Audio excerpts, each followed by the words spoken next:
Es una gran bendición y para mí es un honor tener a Steve hoy aquí. Bienvenido. Bueno, mis amados, un aplauso al Señor.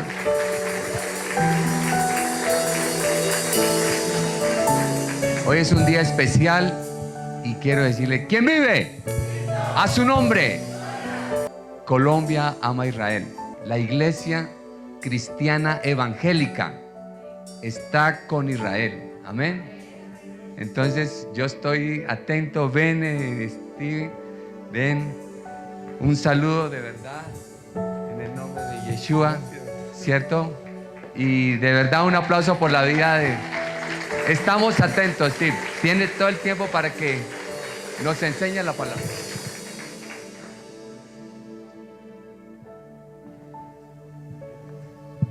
Bueno, shalom a todos. Wow, estuve acá ya 7 años atrás, en el 2017. Y voy a empezar con, antes que comienzo con lo principal que quiero decir, primero que algo que siempre digo cuando entro a iglesias que aman tanto a Israel y dan tanta gloria al Dios de Israel, digo, se puede ver el nombre Yahweh o Jehová ahí encima con el arca del pacto, la menorá y todas esas cosas, incluso la bandera de Israel y todo el amor que tienen por Israel. Eso es lo que Pablo dice que provoca celos, ¿sí? Porque ustedes están creyendo en el Dios que debe ser mi Dios, solamente mi Dios, pero no, ustedes creen en el Dios de Israel. Sí, es algo que, imagínense los profetas del Antiguo Testamento, como ellos profetizaron que un día todas las naciones iban a dar gloria al Dios de Israel, pero ellos no lo alcanzaron a ver. Para ellos era algo loco. ¿Cómo puede ser que de repente todas las naciones del mundo, en todos los rincones del mundo, conozcan el nombre de Jehová? Sí, es algo loco. Para ustedes tal vez es algo normal, ¿no?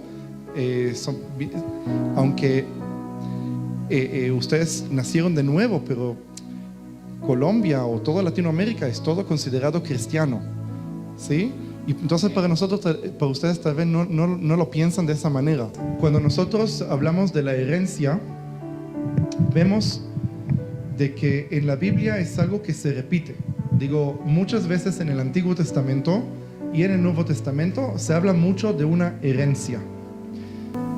Bienaventurados los mansos, porque ellos heredarán la tierra. Dice, heredarán la tierra. Mientras en otros lugares dice que nuestra herencia, ¿dónde está? En el cielo. Para entender qué es esa herencia, tenemos que ir al comienzo. Y vamos a leer también Génesis 2 y también Génesis 3. En el 2 es los versículos 8 al 10. Dios el Señor plantó un jardín al oriente del Edén, y allí puso al hombre que había formado. Dios el Señor hizo que creciera toda clase de árboles hermosos, los cuales daban frutos buenos y apetecibles. En medio del jardín hizo crecer el árbol de la vida y también el árbol del conocimiento del bien y del mal. Del Edén nacía un río que regaba el jardín y que desde allí se dividía en 4 ríos menores. Sí. Entonces podemos ver cómo Dios creó el jardín y Dios agarra el hombre que creó y lo pone en el jardín para que trabaje y lo guarde. Entonces quiere decir que Dios destinó el jardín para el hombre. Amén. ¿Sí? Vamos a ver qué es lo que dice en Génesis 3. Versículo. El 22 al 24. Y dijo: el ser humano ha llegado a ser como uno de nosotros, pues tiene conocimiento del bien y del mal. No vaya a ser que extienda su mano y también tome del fruto del árbol de la vida y lo coma y viva para siempre.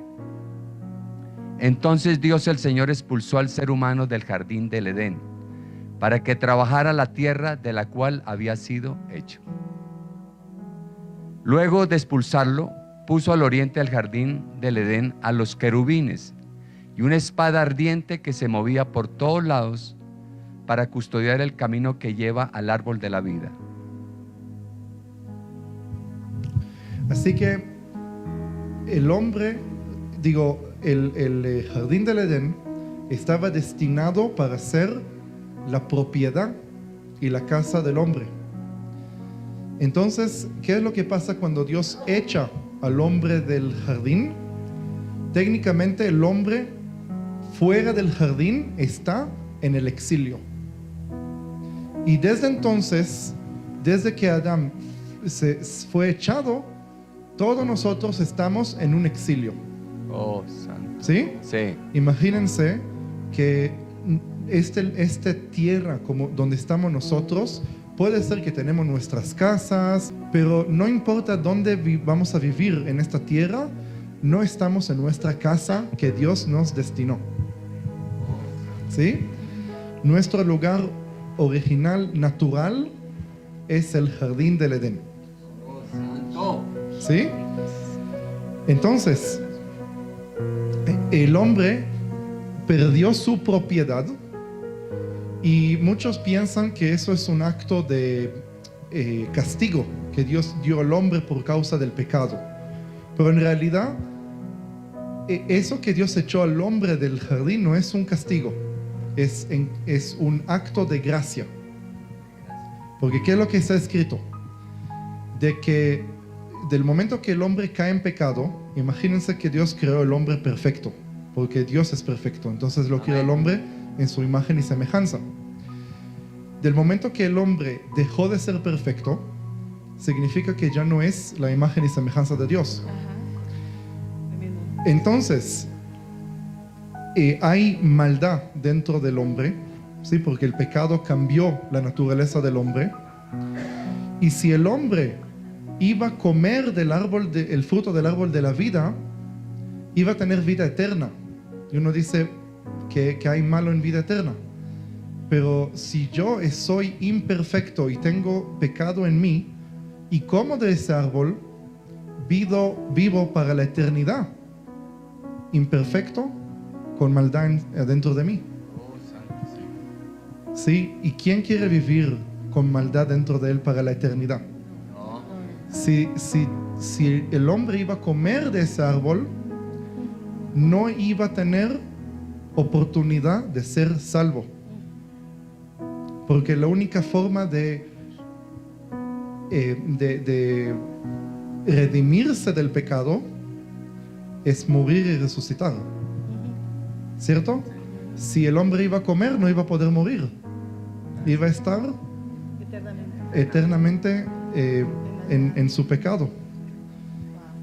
Y por eso Dios echó al hombre del jardín para darle oportunidad que Adán pueda recibir salvación en algún día. Entonces él bloqueó el camino para que el hombre no pueda volver a la presencia de Dios. Se está mencionando una espada y se está mencionando los querubines. ¿Sí? ¿A qué dirección Dios echó al hombre y a su esposa? Al oriente. ¿Sí? Quiere decir que ellos salen del Edén, van caminando al oriente. Técnicamente, si ellos quieren volver al jardín, tienen que dar 180 grados y caminar así al occidente. Pero en un momento hay querubines que bloquean su camino y de ahí no pueden seguir para entrar a la presencia de Dios. Pero Dios, por un lado, Dios se arrepintió de hacer el hombre. ¿Se acuerdan esa parte? Sí. Que dice que se arrepintió. Sí. Por otro lado, Dios tiene un plan cómo salvar el hombre. Y la pregunta es, si Dios se arrepintió de hacer el hombre, quiere decir que el hombre no es digno de ser salvo. ¿Entienden eso? Pero no se acaba la esperanza. Porque Dios está buscando a alguien que a través de él pueda volver a creer en la humanidad. ¿Sí? Quiero que entiendan. Uno dice, algunos ateos dicen, yo no creo en Dios. ¿Sí? Pero tú no crees en Dios, pero Dios no cree en ti.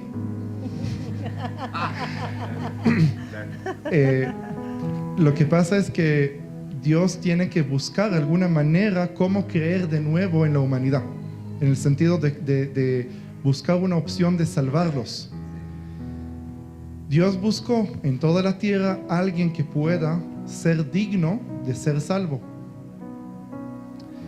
Y ahí lo encontró a Abraham.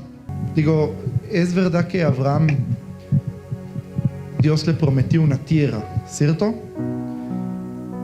Y vamos a leer qué es lo que Dios le promete a Abraham, pero vamos a hacerlo en Hebreos. Carta a los Hebreos, capítulo 11, versículos 8 y 10. Por la fe Abraham, cuando fue llamado para ir a un lugar que más tarde recibiría como herencia, obedeció y salió sin saber a dónde iba. Por la fe se radicó como extranjero en la tierra prometida y habitó en tiendas de campaña con Isaac y Jacob, herederos también de la misma promesa. Porque esperaba la ciudad de cimientos sólidos, de la cual Dios es arquitecto y constructor. Amén. Claro, podría elegir muchos versículos que hablan de que Abraham es el que recibe la promesa. Ahora, Amén. ¿la promesa de qué? La promesa de ser el heredero que recibe un territorio físico. Y estamos hablando de la tierra de Canaán. Pero en la carta de los Hebreos nos da una revelación más profunda y nos dice, lo que Dios le promete a Abraham no es solamente una tierra física, sino le promete una ciudad celestial. Santo. ¿Sí? Un lugar donde más tarde en la Biblia, en el Nuevo Testamento, entendemos de que se trata de la Jerusalén celestial y que nosotros tenemos, cuando nacemos de nuevo, recibimos esa promesa de tener una mansión. Amén, así es. Sí, Yeshua dice, en la casa de mi padre hay muchas moradas. Sí, yo los voy a llevar ahí. ¿Cierto? Quiere decir que el hombre, Adán, el primer hombre, por el pecado, pierde su propiedad y Dios busca cómo entregar esa propiedad de nuevo a la humanidad y encuentra a Abraham. Amén, así es. ¿Sí? Así es. Entonces, Abraham recibe lo que Adán perdió, recibe la promesa. La promesa, David. ¿Sí? Recibe la promesa. Pero nada más un detalle técnico. Adán pierde su propiedad en el jardín del Edén, pero a Abraham se le promete Jerusalén. Sí. Entonces, ¿por qué se pierde un territorio en el jardín del Edén, pero se recupera en Jerusalén? Digo, entienden que hay una diferencia, ¿no? Ese es el punto de mi libro, porque mi libro se llama Jerusalén desde el paraíso hasta la eternidad, porque en este libro yo explico por qué creo de que el jardín del Edén o el paraíso, que es lo mismo, estaban físicamente en Jerusalén. Entonces Adán, cuando es echado del jardín del Edén, técnicamente fue echado de la misma Jerusalén, que más tarde Abraham recibe la promesa. ¿Sí? Por eso les doy para que lo lean en el libro y descubran solos por qué pienso o cómo pruebo de que Jerusalén y el Edén es el mismo lugar. Pero ¿por qué Abraham es el digno? ¿Por qué Abraham es el digno de ser el heredero? Si dijimos que Dios se arrepintió de hacer el hombre. Sí, correcto. Entonces, lo que voy a explicar no está en el libro, pero es importante. Dios lo prueba a Abraham. ¿Se acuerdan? Sí. Y Abraham vivió en una ciudad llamada Beersheba, que el que no conoce está al sur de Israel. Dios le dice agarrar a su hijo único y amado a Isaac y llevarlo para sacrificarlo a la tierra que le va a mostrar, que es la tierra de Moriah, que más tarde descubrimos que Moriah es el mismo Jerusalén. Digo, es interesante que Dios le dice llevar a sacrificar a Isaac a la misma ciudad que 2000 años más tarde Yeshua viene para ser sacrificado. Santo. Pero la pregunta es, ¿qué es lo que pasó ahí en ese momento que Dios lo está probando a Abraham? Imagínense que Dios le dice a tu hijo único y amado Isaac, ¿sí? ¿Es Isaac su hijo único? No, ¿a quién tiene? A Ismael, porque Ismael es mayor que Isaac, ¿sí? Cuando Isaac nació, Ismael ya tenía 13 años. Quiere decir que no es su hijo único. Biológicamente tiene más hijos. Pero como Ismael nace de la carne y no de la promesa, entonces Dios no considera a Ismael como hijo de Abraham. Puede ser que es hijo biológicamente, sí, pero delante de los ojos de Dios no es hijo. Oh, santo. Y eso es una explicación para nosotros de que a veces, aunque uno es descendiente biológico de alguien, no significa que en los ojos de Dios es hijo biológico. Y de esa manera se puede verlo al revés. Santo. Si alguien no es hijo biológico de alguien, pero si es parte de la promesa, Dios lo considera hijo. Santo.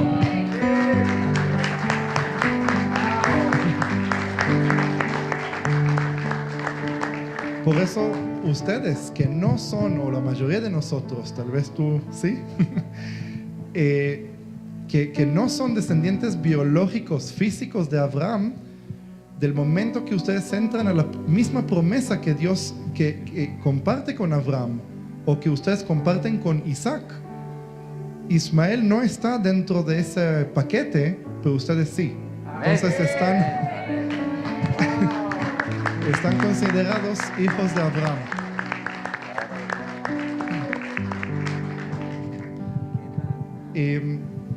Vamos a leer Génesis 22, los versículos 15 al 17.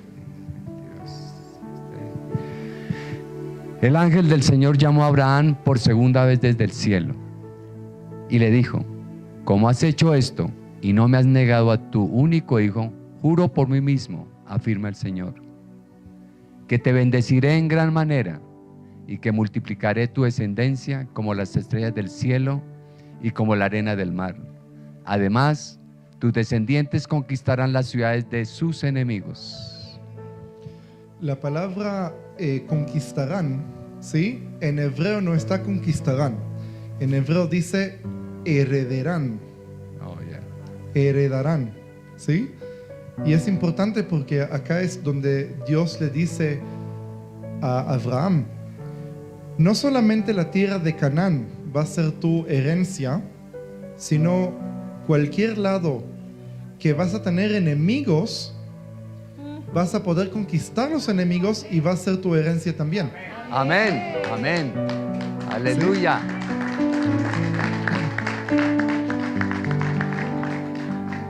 Entonces, estos versículos que recién leímos, ¿qué es lo que Dios le está diciendo a Abraham? Por lo que tú hiciste, ¿sí? Por lo general estamos hablando de, la Biblia habla mucho de no hechos sino gracia, ¿cierto? No hechos sino fe, ¿sí? En este caso, el hecho de Abraham, ¿sí? Porque el hecho representa la fe. Entonces Dios le dice: por lo que hiciste, yo juro por mí mismo, ¿sí? que te voy a dar toda la bendición, la herencia, todo vas a tener. Ahora, hay que enfocarse en qué es lo que hizo Abraham. Dios le dice: como no rehusaste tu único y amado hijo para mí, ¿sí? Entonces yo te bendigo. Pero en esa parte creo que hay un versículo que está escondido, que tendría que estar, pero no está por razones teológicas de Dios.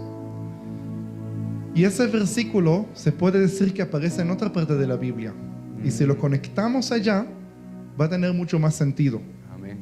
¿Y cuál es el otro versículo que falta? Ese versículo está en Juan, capítulo 3, versículo 16. ¿Lo conocen? Sí. Ahí está. Porque tanto amó Dios al mundo que dio a su Hijo unigénito, para que todo aquel que cree en Él no se pierda, sino que tenga vida eterna. Quiero que conecten este versículo al versículo que leímos en Génesis 22. ¿Sí? A ver, en 22. Génesis 22 dice... ¿22 qué? 16. Sí. Dice: y le dijo: ¿cómo has hecho esto? Y no me has negado a tu único hijo. Juro por mí mismo, afirma el Señor. Sí. Como no has negado, ¿sí? Negado Sí. o rehusaste, aparece en otras versiones. Sí, Entonces lo digo en mis palabras. sí, Como confiaste en mí y no rehusaste a tu único y amado hijo para mí, entonces yo tampoco no voy a rehusar mi único y amado hijo por ti. ¿Sí?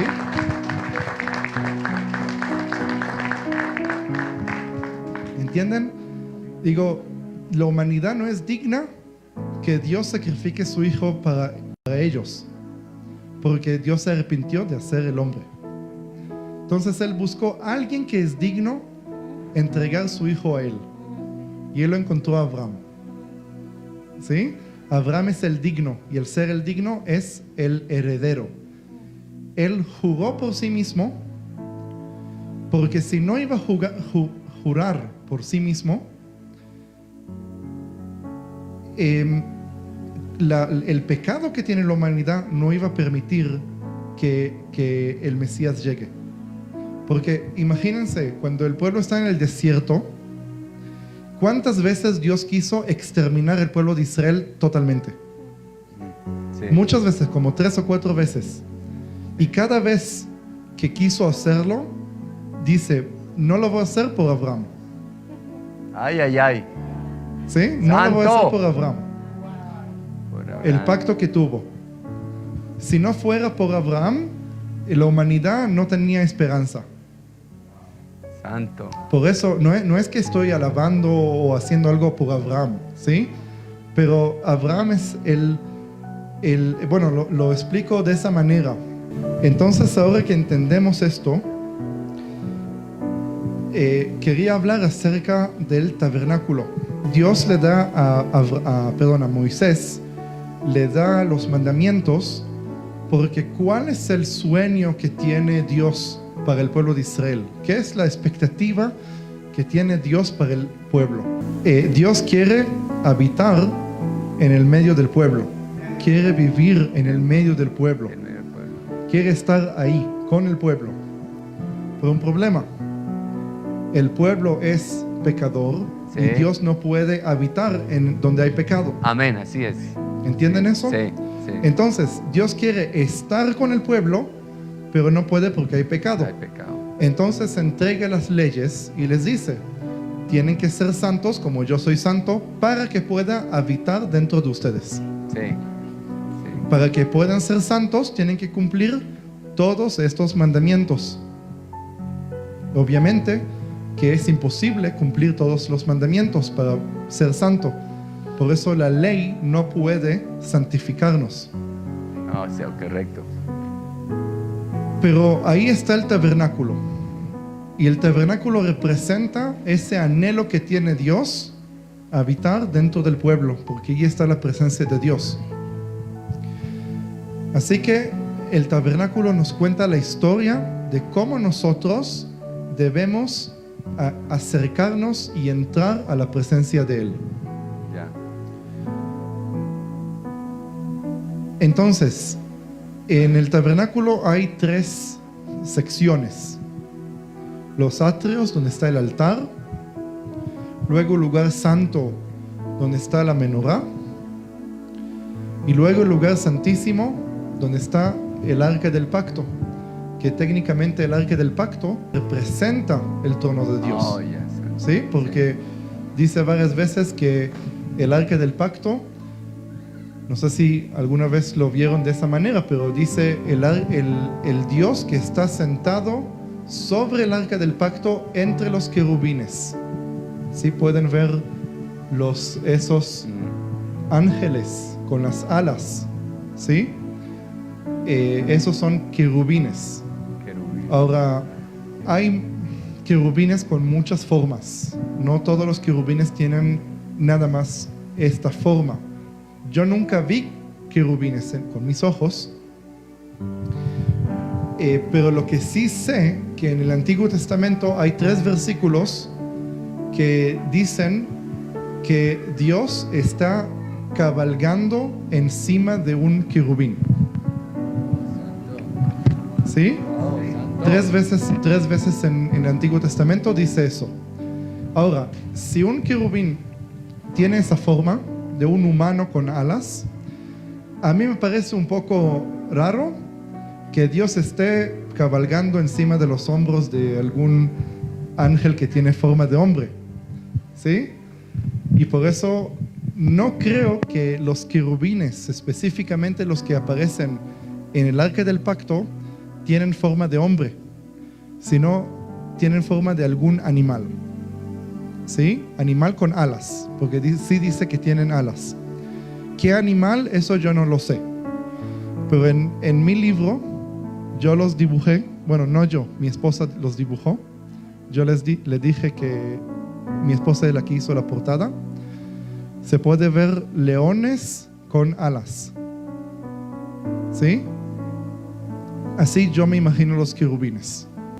Y luego tenemos la misma carpa, que la carpa es la casa de Dios. Los atrios es fuera de la casa de Dios. ¿Sí? Y ahí adentro está dividido en 2 secciones.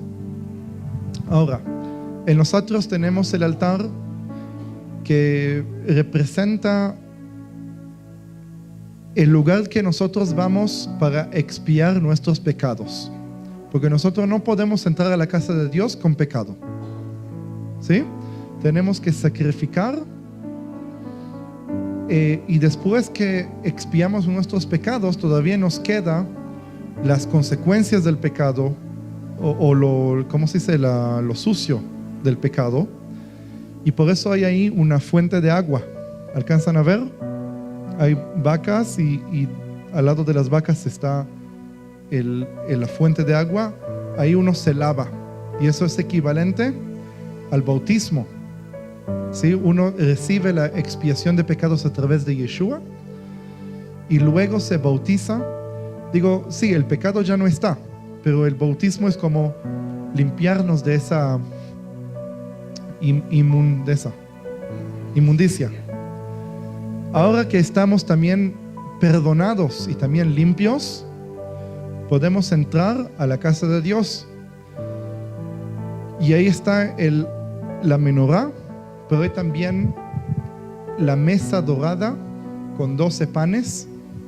Y está también un altar pequeño, porque ese altar es gigante, el que está afuera es gigante. Una vaca completa se puede poner eso encima del altar. En cambio, el altar que está en el lugar santo es así de pequeño, es dorado, y ahí no se sacrifica nada. Ahí se pone incienso. ¿Sí? Y quiero que entiendan que el lugar santo, es verdad que el lugar santísimo, ahí está 100% la presencia de Dios. El lugar santísimo está en nuestro corazón. Pero nosotros vivimos en el lugar santo. ¿Por qué digo esto? ¿Por qué no vivimos en el lugar santísimo? Sí, tenemos acceso al lugar santísimo y tenemos la promesa. Y por eso la menorá representa la luz del Mesías. La mesa con los 12 panes representa la comida espiritual que tenemos que comer. ¿Se acuerdan? Yeshua dijo: yo soy el pan de la vida, ¿sí? Y para que nosotros podamos estar ahí en el lugar santo, tenemos que caminar en la luz del Cristo, tenemos que comer diariamente de la comida espiritual que es la palabra de Dios, y tenemos que día y noche hacer incienso, que esos son nuestras oraciones y alabanzas, todo lo que sube hacia el cielo. Y eso es nuestro lugar donde estamos nosotros. Ahí estamos viviendo en la luz de Cristo, comiendo su palabra, alabando y adorando. Y luego está el lugar santísimo, que técnicamente creo que la razón por qué se ve el velo abierto es nada más para que nosotros podamos ver qué hay detrás del velo, pero según el Antiguo Testamento, el velo tiene que estar cerrado completamente, ¿sí? No se puede pasar. Vamos a leer nada más un detalle técnico. ¿Qué es el velo? Eso está en Éxodo, capítulo 26, versículos 31 al 33.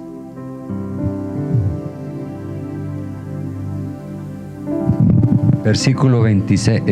Capítulo 26. Sí, versículo 31 al 33. Haz una cortina de púrpura, carmesí, escarlata y lino fino, con querubines artísticamente bordados en ella. Cuélgala con ganchos de oro en 4 postes de madera de acacia recubiertos de oro, los cuales levantarás sobre 4 bases de plata. Cuelga de los ganchos la cortina, la cual separará el lugar santo del lugar santísimo, y coloca el arca del pacto detrás de la cortina. Ahí está. Entonces la cortina o el velo separa entre el lugar santo al lugar santísimo. Pero el detalle más importante de los versículos que leímos es que está escrito que tiene que estar bordados los querubines. Los querubines. ¿Sí? Sí. Entonces los querubines están también sobre el arca del pacto, pero están también sobre el velo. Y un detalle muy importante es que el tabernáculo, es que la entrada al tabernáculo siempre tiene que ser desde el este. ¿Ok? Digo, no importa dónde estaba el tabernáculo, en el desierto, en Shiloh, en Jerusalén, no importa dónde estaba, siempre cuando se pone el tabernáculo, la entrada tiene que ser del oriente mirando hacia el occidente. ¿Sí? De esa manera, por ejemplo, en Shiloh, estuvimos en Shiloh, ¿no? Donde ahí creció Samuel.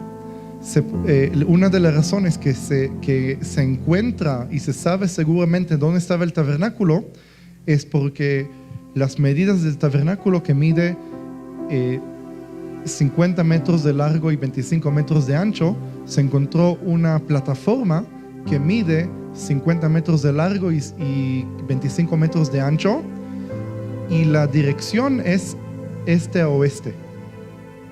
¿Sí? Entonces se dice, bueno, las medidas y la dirección están correctas. Por eso se sabe que ahí fue el tabernáculo. Pero la idea es de que la entrada tiene que ser de ahí. Entonces el monte del templo en Jerusalén, cuando los peregrinos en la época de Yeshua subían al templo, por ejemplo, desde el sur o desde el norte o de cualquier otro lugar, tenían que subir a la explanada del templo, luego dar la vuelta para poder entrar desde el este, y ahí entran. Si yo quiero entrar al lugar santísimo, que allí está la presencia de Dios, ¿qué impide que entre? Un velo con los querubines. Entonces ahí entendemos que el tabernáculo que Dios le dio a Moisés para construir es técnicamente un modelo del jardín del Edén. ¿Sí? ¿Alcanzan a entender? ¿Qué pasa cuando Yeshua muere? Se rasgó la cortina, el velo. ¿Sí? Ahí está. Esto es el velo con los querubines cortado. ¿Sí? Porque del momento que Yeshua murió en la cruz, el pecado fue expiado. Y si lo que impidió que Adán vuelva para comer el árbol de la vida fue su pecado, los querubines no deben estar bloqueando el camino. ¿Sí? Entonces ahí se abre el velo y todos nosotros tenemos acceso de nuevo a la herencia que nos pertenece. ¿Sí? Y ahí está el árbol de la vida en el centro, y todo eso tiene más explicación en el libro. Y ese segundo tema también tiene que ver con la herencia que hablé al principio, pero ahora vamos a hablar de la guerra espiritual. Entonces, ¿a usted le parece que Abraham recibe una herencia con tanto significado? ¿Sí? No importa si era consciente, porque yo no creo que Abraham era consciente que él está esperando una ciudad celestial. No estaba consciente. ¿Sí? Es algo como algo espiritual que lo entendemos después. Pero cuando Ismael entiende que él no va a ser el heredero, sino Isaac va a ser el heredero, ¿qué les parece que va a pasar con Ismael? ¿Sí?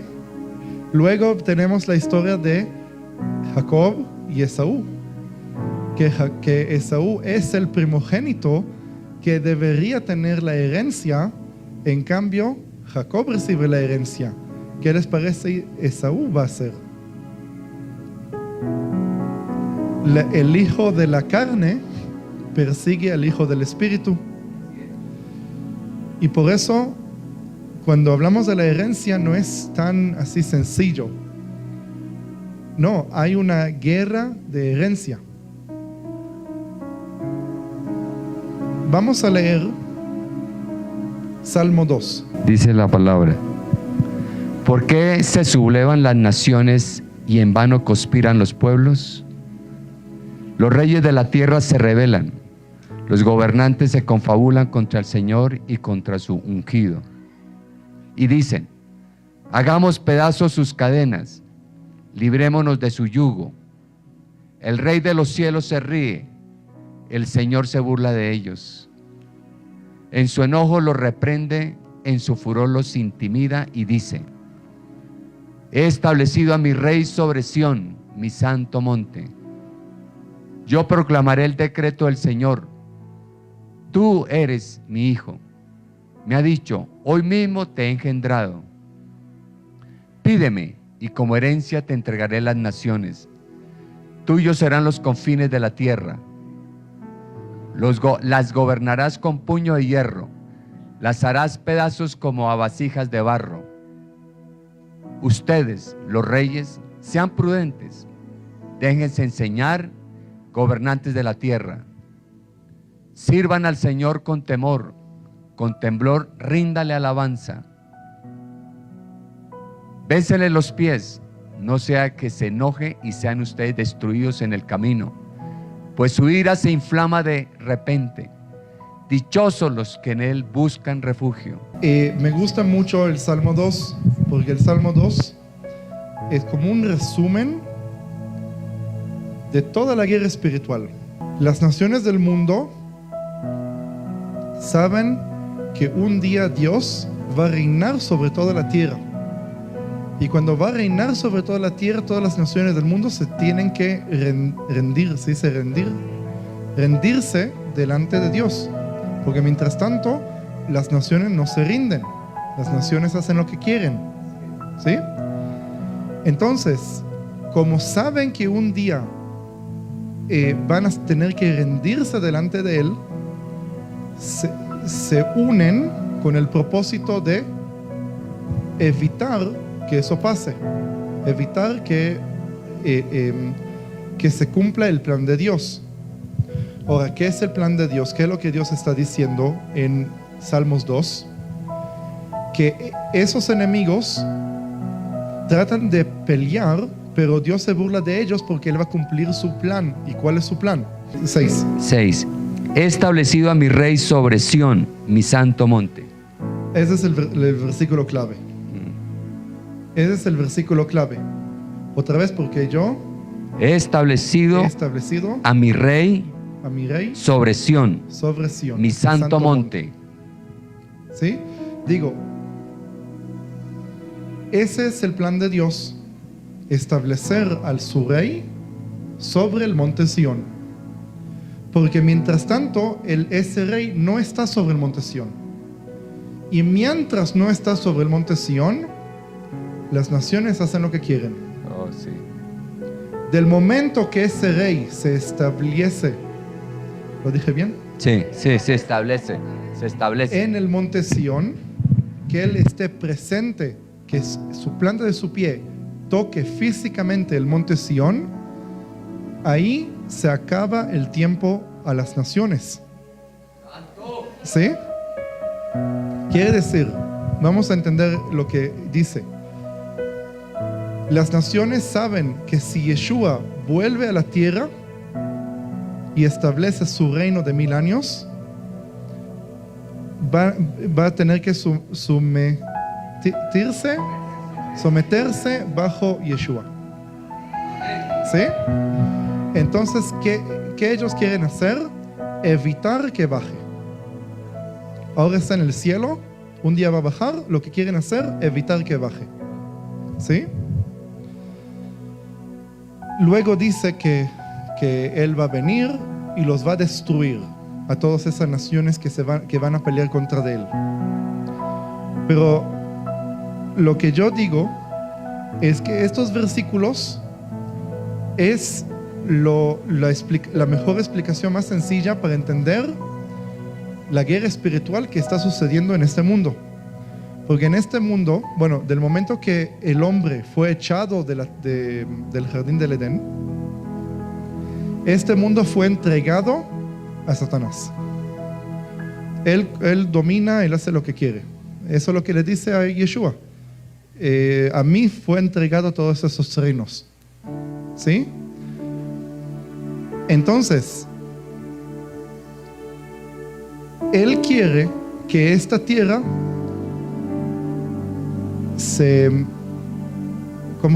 quede a Él, que Él sea el heredor de esta tierra.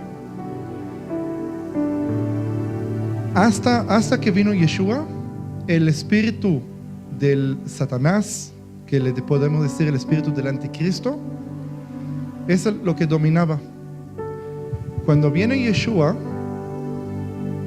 y establece la iglesia, la iglesia es los que tienen el Espíritu de Dios, el Espíritu de Cristo.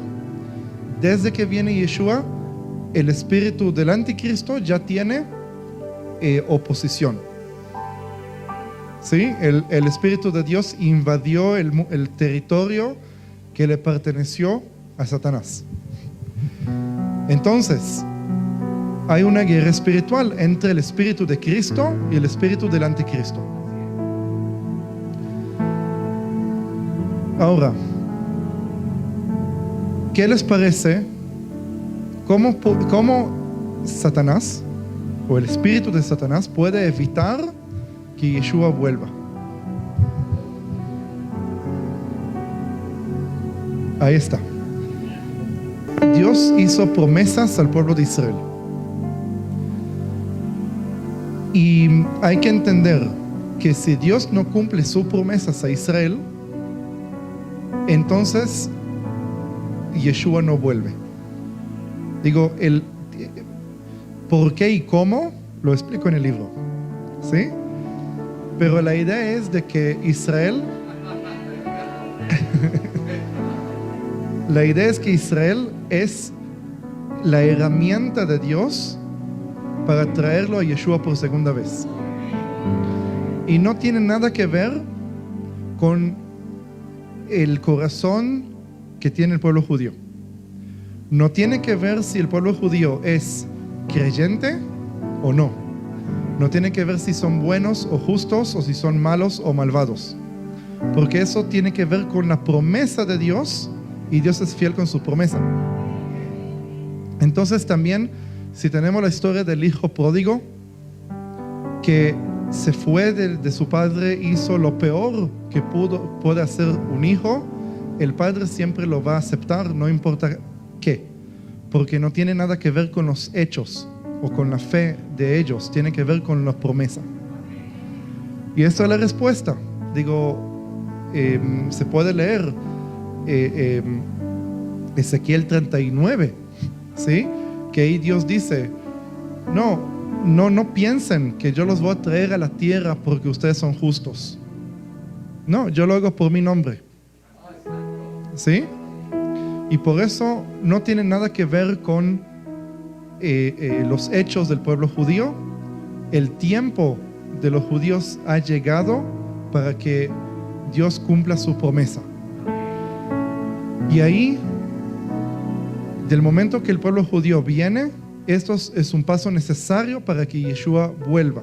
Entonces, si el regreso del pueblo judío a esa tierra es un paso necesario para que Yeshua vuelva, ¿qué el enemigo tiene que hacer para evitar que Yeshua vuelva? Evitar que el pueblo de Israel regrese a su tierra. Y ahora pueden entender por qué el espíritu de este mundo es un espíritu anti-israelí, antisemita. Porque otra vez, todos los gobiernos, todos los que tienen no están sometidos, ¿sí?, a Dios, el espíritu del anticristo los influye. Ahora, no puede ser que humanamente o terrenalmente tienen diferentes excusas. Una vez podría ser Hamán, del libro de Esther, que tenía sus razones por qué exterminar los judíos. Podría ser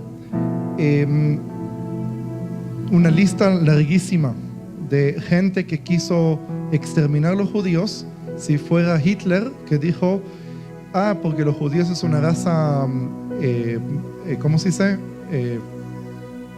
Raza inferior, ¿sí? Entonces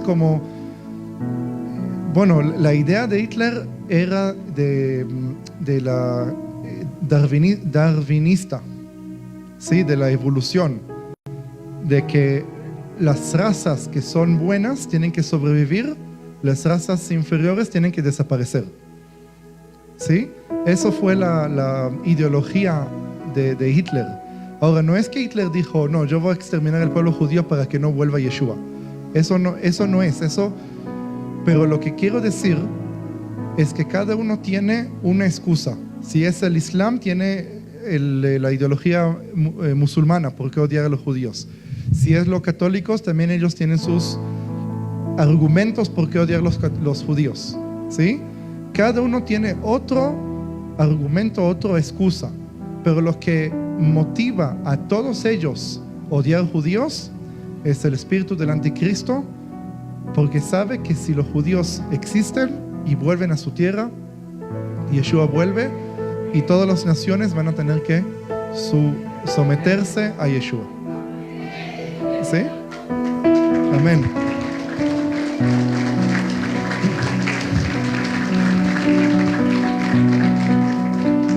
Se puede leer Salmos 83. Oh Dios, no guardes silencio. No te quedes, oh Dios, callado e impasible.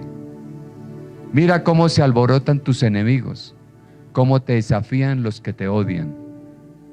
Con astucia conspiran contra tu pueblo, conspiran contra aquellos a quienes tú estimas.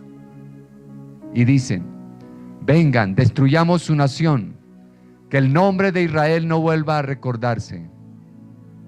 Como un solo hombre se confabulan, han hecho un pacto contra ti. Los campamentos de Edom y de Ismael, los de Moab y de Agar. Bueno, saltamos al 12. Al 12. Que decían: vamos a adueñarnos de los pastizales de Dios. Comienza el salmo diciendo: los enemigos de Dios. Mira cómo se alborotan tus enemigos, cómo te desafían los que te odian. ¿Entienden? Se está hablando de los enemigos de Dios. ¿Sí? Entonces, ¿cómo esos enemigos de Dios, que son humanos, cómo pueden pelear con Dios? ¿Qué? Una escalera, subir, ¿sí? No pueden pelear contra Dios. Entonces, ¿qué hacen para pelear contra Dios? ¿Sí? Y el próximo versículo, pelean contra Israel. ¿Sí? ¿Entienden eso? Y por eso ahí están peleando con Israel. Ahora, la clave está en el versículo 12. Si se puede poner de nuevo. Ahora, yo no soy experto en español. ¿Qué significa la palabra pastizales? Pastizales. Pastos. No sé por qué tradujeron esa palabra, terreno. Puede ser que tradujeron la palabra porque eso es lo que se imaginaban, pero técnicamente la palabra que dice ahí es la propiedad de Dios. Quiere decir que eso es lo mismo lo que Dios le promete a Abraham, la propiedad. Y no dice la propiedad de Abraham o la propiedad de Israel, sino dice la propiedad de Dios. ¿Entienden? Ellos, los enemigos, quieren apoderarse de la propiedad de Dios porque saben que si están ahí, Yeshua no vuelve. Se quedan con ellos. Y esa es la razón por qué quieren pelear contra Israel y quieren hacer Israel ser exterminado. Ahora, este salmo fue escrito por un hombre llamado Asaf, que vivió tal vez en la época de David, o tal vez, pero más de 2500 años han pasado de ese salmo. Y ese salmo es relevante para hoy, porque hoy países musulmanes como Turquía, como Irán, o Egipto, o otros países, dicen estas mismas palabras: vamos a unirnos para exterminar Israel y que no haya más memoria de esa nación. Digo, este salmo es relevante para los días de hoy, a pesar que pasaron 2500 años. Vamos a leer Miqueas, capítulo 4, versículo 11 y 12. Pero antes que leemos, miren, Salmo 2, ya hablamos que las naciones se unen para pelear contra Dios, ¿cierto?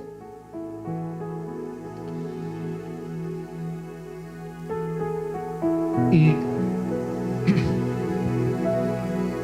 nosotros sabemos de que Yeshua vuelve en un contexto de una guerra. Sí, Yeshua no vuelve como hace 2000 años con flores y amor, ¿sí? Vuelve como el león de Judá. a pelear y para destruir los enemigos, ¿sí? Lo que se le llama la batalla en forma equivocada, ¿sí? Y en mi libro voy a explicar por qué se llama en forma equivocada el Armagedón, ¿sí? Pero la idea es de que esas naciones se unen para pelear contra Israel, y vamos a ver qué Dios dice acerca de esa situación de esas naciones que se unen contra Israel. Miqueas 4, 11, 12.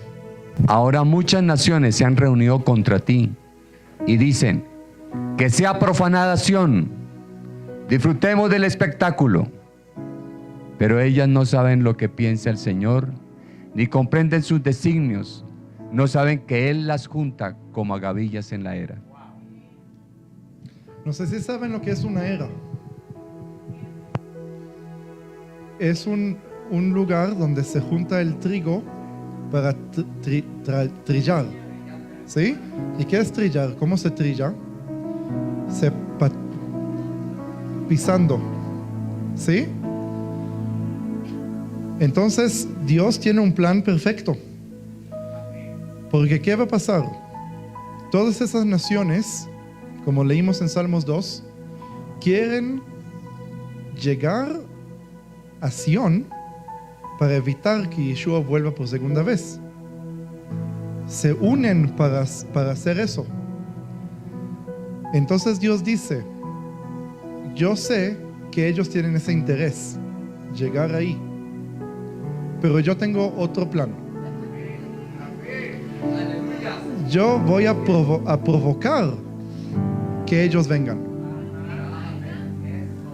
Que está usando el odio que tienen esas naciones contra Israel, traerlos, y cuando estén ahí, Yeshua vuelve y los pisa y los juzga hasta que se destruye todos los enemigos.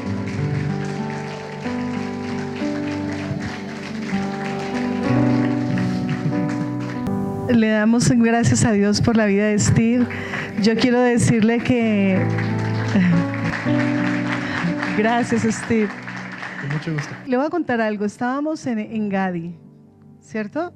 Y veníamos caminando y Steve dice: pastora, ¿cómo se llama este árbol?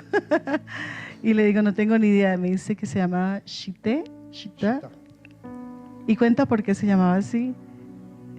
Bueno, la Shita es un árbol que no tiene mucho uso, por lo menos para el hombre, ¿sí? No se puede usarlo para hacer, ¿cómo se dice? Un asiento. No da fruto que se puede comer, no da sombra, suficiente sombra. Entonces la palabra Shita viene de la palabra shoté en hebreo, que shoté significa useless, ¿cómo se dice useless? Bueno para nada. Sí, bueno para nada, sí. Y Dios dijo que tomara de esa acacia, hiciera una caja. El arca del pacto.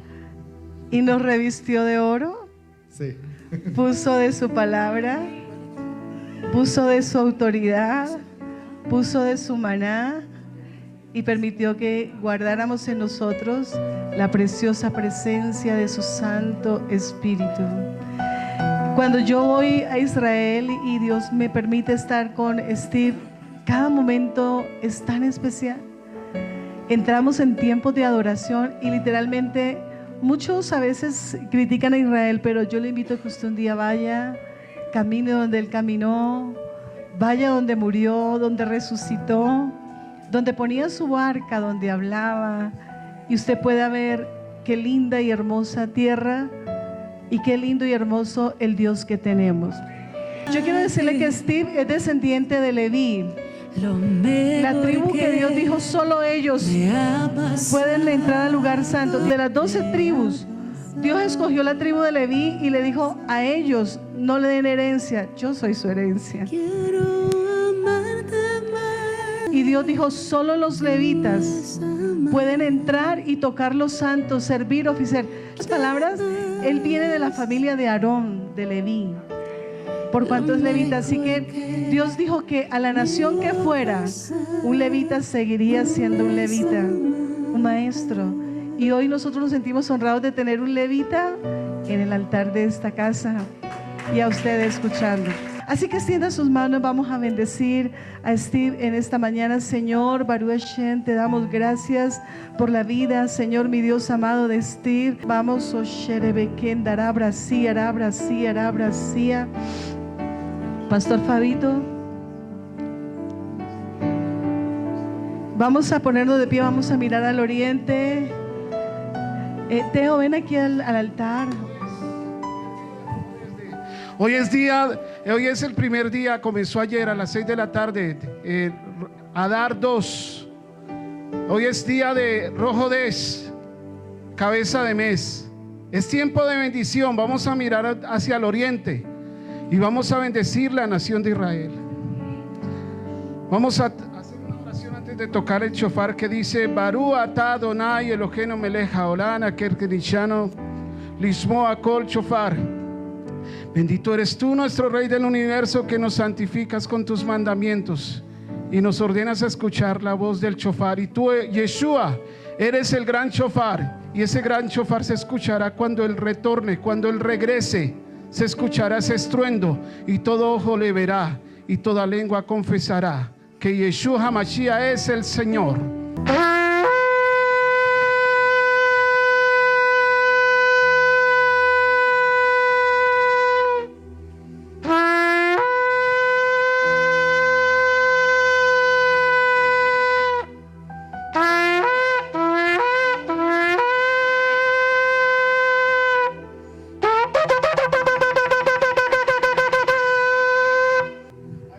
Bendiga la nación de Israel. Bendecimos la nación santa, la niña de los ojos del Eterno. Bendecimos a Israel y pedimos shalom. Shalom para Israel, paz, paz. Am Israel, Hain, diga conmigo. Am Israel, Hain. Am Israel, Hain. Señor, y en este momento oramos por Israel. Señor, tú traes consuelo a las personas, Señor, que han pasado por este horror que sucedió desde el 7 de octubre, Señor. Oramos por los que aún están retenidos, Dios. Extiende tu mano de misericordia, libéralos, Dios. Oramos, Señor, por las jovencitas, por los niños, por Shiri y sus 2 niños, Señor. Oramos, Señor, Padre, por la sabiduría divina para Vivi, para el gobierno, Señor. Oramos por las fuerzas de defensa que están en el lugar de batalla, Dios. Por esos jovencitos, dale la sabiduría. Levantamos muros de intercesión al norte, sur, oriente y occidente de Israel. Envía tus ángeles, Señor. Padre, es la niña de tus ojos, Señor, mi Dios amado. Desde Colombia, Señor, bendecimos a Israel. Cancelamos toda palabra dicha, Señor, por gente, Señor, en autoridad que no conoce, que no discierne. Ábrele el entendimiento para que puedan saber que tú eres el Dios de Israel y que tú amas a tu pueblo. Desde este lugar bendecimos. Bendito sea Israel. Diga conmigo, bendito sea Israel. Am Israel Hay, Am Israel Hay, oh Rebeca vacía, Señor, y bendecimos la vida de Steve. Bendigo su esposa, bendigo sus niñas. Gracias, Señor, porque cuando estamos allí Él es un instrumento de bendición, de no guardarse lo que tú le enseñas, Dios. Hoy has traído a tu hijo, lavado por tu sangre, Yeshua, cumpliéndose la palabra que tú dices: de Sión saldrá la enseñanza, Israel será luz a las naciones. Gracias, Señor. Hoy declaramos esa bendición sobre su vida. Amado Señor, damos gracias por la vida de Steve, Señor, por su esposa, por sus hijas, Señor, pero sobre todo, Padre eterno, por la sabiduría y revelación que has dado en su corazón, Señor. Gobiérnale y guíale, Señor, y llévalo, Padre eterno, a donde tú lo quieres llevar, Señor. Que seas tú yendo delante de él, mostrándole tu camino, Señor, para que tu nombre siempre sea glorificado. En él, su esposa y sus hijas, Señor, en tu nombre, amado Señor Jesús. Amén. Como pueblo colombiano damos gracias al Eterno porque tú, Señor, en tu amor y en tu misericordia se ha dignado traer a uno de tus hijos para traer bendición para traer revelación, para quitarnos vendas a través de este mensaje y a través de este libro, Señor. Gracias porque Steve es bendición para esta nación y lo bendecimos en el nombre de Cristo Jesús. En el nombre de Jesús, Yeshua, como cuerpo de Cristo, unidos acá, Señor, y declarando la presencia del Dios eterno y todopoderoso, porque escrito está que donde hay dos o más reunidos en el nombre de Yeshua, su presencia es real. Señor, y todos unidos en un mismo espíritu, en un mismo pensamiento, bendecimos la vida del maestro, Señor, del heredero ya de la tribu de Aarón, Señor, Dios mío, que tú lo estás usando, Señor, para traer una revelación a nosotros, Señor, al pueblo, Señor, de la palabra de Dios. Señor, gracias porque tu Espíritu Santo le revelas misterios, Señor, que Él los transmite al pueblo, Señor, a la iglesia de Jesucristo, Señor, para que la ignorancia se vaya, para que crezcamos más en el conocimiento del Dios vivo, del Padre, que envió a su Hijo unigénito, Yeshua, para que seamos libres, Señor, de toda condenación. Señor, sígalo usando, Señor, en las naciones. Y yo declaro que no te faltará el sustento, el alimento, por cuanto tu herencia es el Dios mismo.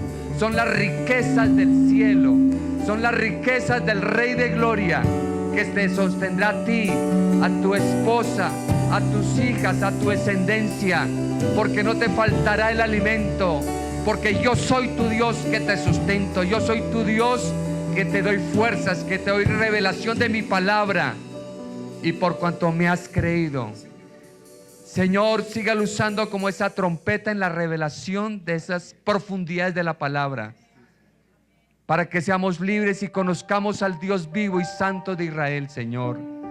Lo bendecimos, Señor, en el nombre de Yeshua. Amén.